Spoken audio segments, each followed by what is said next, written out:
পাকিস্তানের 24 হলে বাংলাদেশের সিনেমা জিন্টু। দেশের গণ্ডি পেরিয়ে এবার পাকিস্তানের প্রেক্ষাগৃহে মুক্তি পেয়েছে বাংলাদেশের সিনেমা জিন্টু। বিষয়টি ঈদের আগে জানিয়েছিলেন প্রযোজনা প্রতিষ্ঠান জাজ মাল্টিমিডিয়ার কর্ণধার আব্দুল আজিজ। চলতি সপ্তাহে দেশটির 24টি সিনেমা হলে এটি মুক্তি পেয়েছে। বিষয়টি নিশ্চিত করে প্রযোজনা প্রতিষ্ঠানের পক্ষ থেকে জানানো হয়। পাকিস্তানের লাহোর, করাচি, ইসলামাবাদ সহ বিভিন্ন প্রদেশের 24টি প্রেক্ষাগৃহে প্রতিদিন 83টি শো চলবে সিনেমাটির। এর আগে গেল ঈদে বাংলাদেশের প্রেক্ষাগৃহে সিনেমাটি মুক্তি পায়। ভয় জাগা নিয়ে এই সিনেমার জন্য হলের বাইরে অ্যাম্বুলেন্সের ব্যবস্থা রেখেছিল প্রযোজনা প্রতিষ্ঠানটি। তবে পাকিস্তানের সে ব্যবস্থা থাকছে না বলে জানিয়েছেন আব্দুল আজিজ।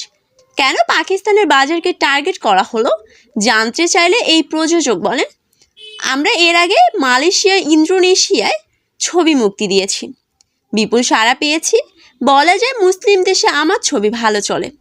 পাকিস্তান মুসলিম দেশ, সেই হিসেবে আমরা এবার সেখানে যাওয়ার চেষ্টা করছি।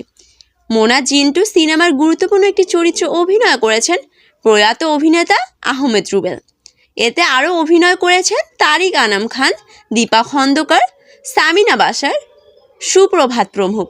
পরিচালনা করেছেন কামরুজ্জামান রোমান। সিনেমায় উঠে এসেছে জামালপুরের একটি গ্রামের গল্প। সেখানে এক ব্যক্তির বাড়িতে অদৃশ্য কিছুর উৎপাত, ফলে বাড়ির মালিক সেই বাড়ি ছেড়ে দেন। পরবর্তী সময় বাড়িটি একটি শিক্ষা প্রতিষ্ঠানের জন্য ভাড়া দেন।